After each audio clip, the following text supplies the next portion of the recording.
Now, the Ian Jessop Show. Of the more than 800 interviews I do every year in this program, I get more emails asking about Corrie Yelland than any other guest. People want to know how to contact her, or they want to know when she's going to be on the show again. As a matter of fact, I had 2 emails this morning asking that question. She's the woman diagnosed with anal cancer in 2011, refused radiation, and was told by refusing conventional treatment she only had 6 months to live. She researched cannabis oil, started taking it, and is now cancer-free and thriving. I haven't heard back from her yet, but have asked her if she'll be on the show again on Monday, May the 9th at 2 o'clock, and I'm pretty sure she'll accept. So that's Monday, May the 9th at 2 p.m. Now, the topic of marijuana will be front and center over the next year, with the federal government having announced that marijuana will be legalized next spring. Let me share with you this story. It's about Wallace Rose. In August of 2013, he went to the doctor experiencing stomach pains. CT scans found a tumor on his pancreas. In this clip, he tells his story, with his wife commenting, about his use of cannabis oil. Let's hear Wallace Rose tell his story. He told us that it was cancerous, but still in stage 1 at that point. And he thought surgery could save me, but I needed to see an oncologist for a referral to a surgeon. In our first meeting with the oncologist, he told us that if they removed the tumor in the pancreas, it would save my life. And that it was still early enough to do that. And it's still early enough to do that at that point. I had no insurance. The surgeon wanted a little over $10,000 in advance cash to perform the surgery. UMC also wanted around $6,000 cash in advance before they would schedule the surgery. That's why it took so long. So my friends did fundraisers, and we raised the money to do that, and paid the hospital and paid the doctor, and then they scheduled the surgery on November 4th. So 6 weeks? 6 weeks was a long time. A long time to wait with nerve-wracking, it was horrible time. Very hard on us, both emotionally and financially, to make it through that period. When the surgeon opened me up, he discovered that the tumors had spread. The pancreatic tumor had grown through the pancreatic wall and attached itself to the stomach. There were numerous tumors in my liver, a spot in the kidney that was yet unknown at that point, and the pancreatic tumor had attached to the spleen and was involved with the arteries. The bottom line was they had to pull the cameras out, pull their instruments out, sew me back up, and discontinue the surgery because it had spread. At that point, they diagnosed it as stage 4.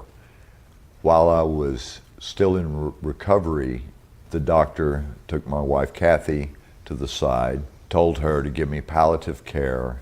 There was nothing more that could be done with surgery, and that any further treatments would have to go through the oncologist. That was so horrible. It was very difficult to take. Then we went back to the oncologist on December 18th, and he told us the cancer had metastasized and spread throughout my body. He said that I could start declining in about 3 weeks and starve to death within a month. There was nothing they could do, that he could not cure me of stage 4 pancreatic cancer. There was no cure. He said the most the chemo would do would be keep it from spreading any further and may extend my life 6 to 8 months maximum. What I have here are my lab trends, starting from the first time I saw the oncologist. The panel is called the tumor markers. How many cancer cells are found in a blood sample per unit? On the 19th of September, my cancer cell count was 287. 2 weeks after the attempted pancreatomy, my cancer cell count had gone from 287 to 1,406.7. Less than a month later, on December 18th, my cell count had gone up to 4,587.8. And that's when we thought he was going to die. On the day after Christmas, I went in and started my chemo. The cancer cell count on that day was up to 5,006.8, which the doctor explained was saturation level. Cancer was all through my body. Basically, I was so desperate that I decided to have a party right before Christmas, invited all my friends and family from all over the country to come and say goodbye to. And one of them, actually a number of them, came from Colorado. I don't know who, but one of my relatives, our friends, put a bunch of little vials of Phoenix tears in Kathy's Christmas stocking. This is what I found in my stocking. About 15 of these. This is Phoenix tears. Phoenix tears are made using some sort of solvent base.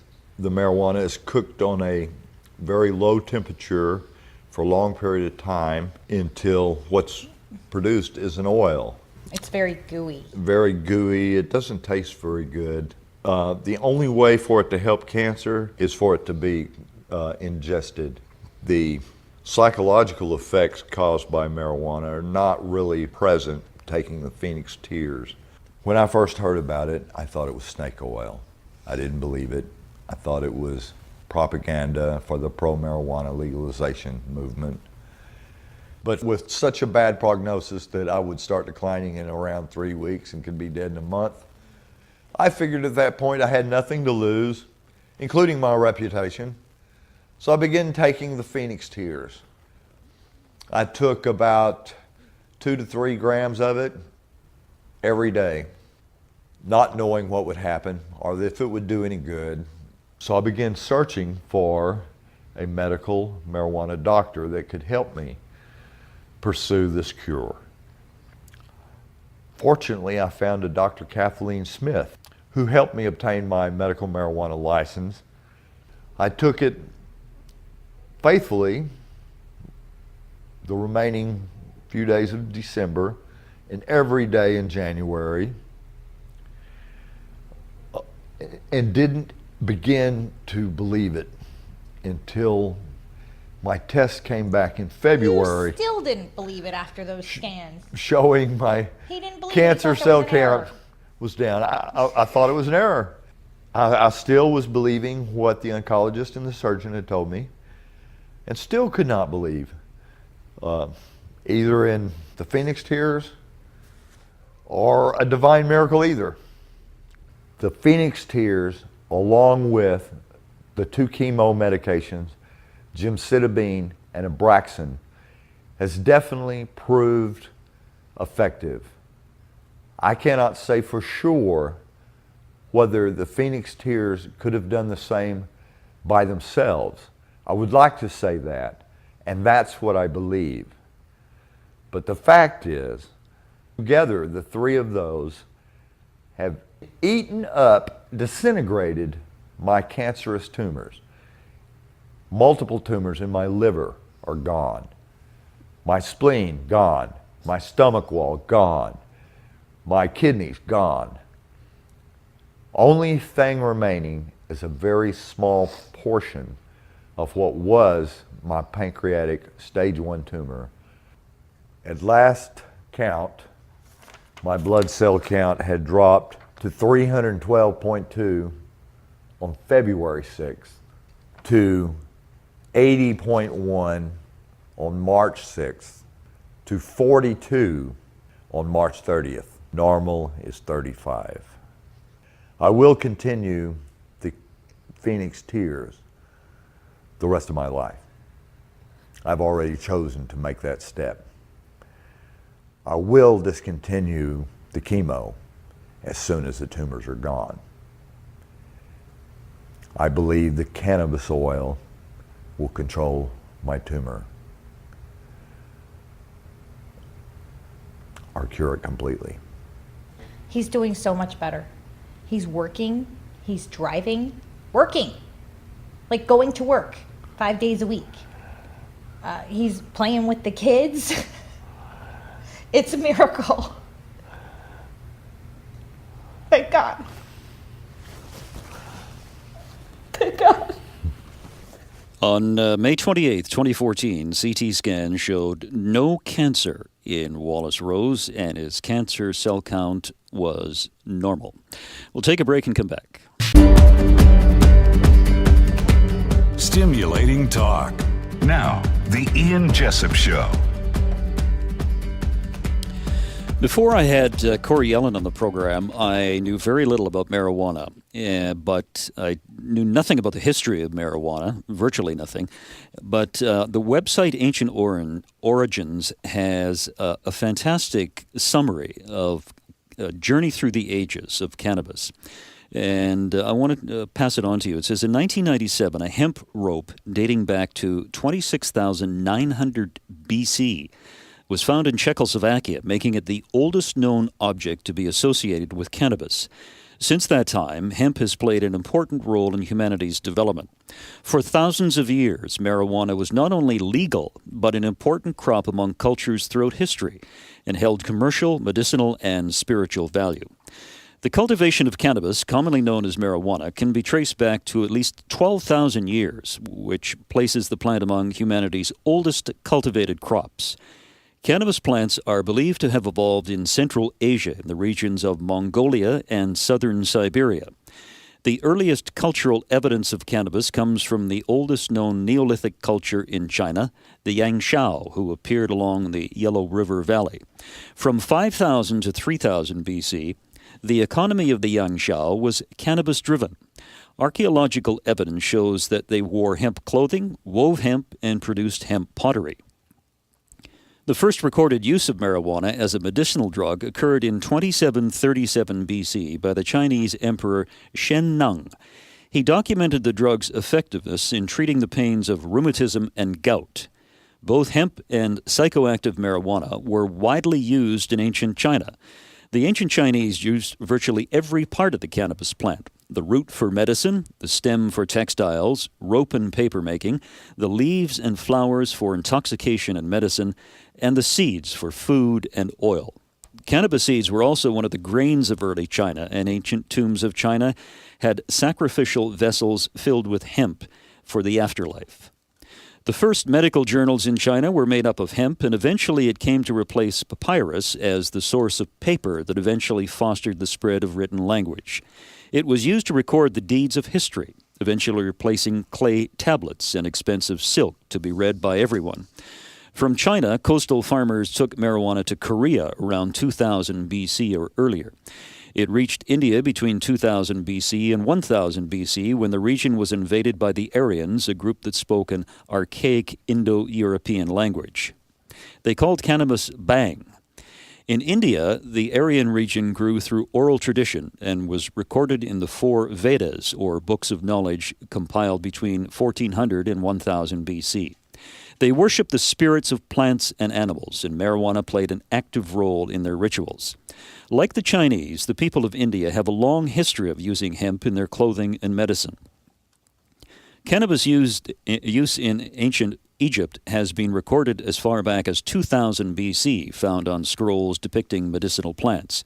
It was first documented in Kemet, ancient Egypt, to treat sore eyes and cataracts. According to a Sicilian Greek historian, Egyptian women used cannabis as a medication to relieve sorrow and bad humor. In 1213 BC, cannabis pollen was found on the mummy of Ramses II. Additional research has linked cannabis pollen to all known royal mummies. Marijuana was introduced to the Middle East between 2000 BC and 1400 BC, where it was probably used by the Scythians, a nomadic Indo-European group. The medical use of the plant in the Middle East is recorded in 700 BC in the Venedad, an ancient Persian religious text written by Zoroaster. The Scythians brought cannabis to Europe from the Altai Mountains to Germany around 2,800 years ago. The Greeks made mention of it as a remedy for earache, edema, and inflammation in 200 BC. From there, marijuana went to Britain during the 5th century Anglo-Saxon invasions. The Spanish brought marijuana to the Americas in the mid-1500s, and the English introduced it at Jamestown in 1611, where it became a popular commercial crop alongside tobacco. In 1799, Napoleon brought marijuana back to France from Egypt, where it was investigated for its pain-relieving and sedative qualities. Cannabis finally reached the United States at the beginning of the 20th century, arriving in the Southwest from Mexico as immigrants fled the country during the Mexican Revolution in 1910 and 1911. And beginning in the early 1900s, a number of state and local laws in the United States began prohibiting the use of marijuana. A federal law called the Marijuana Tax Act banned its use and sales in 1937. And there you go, a history of cannabis from the website Ancient Origins.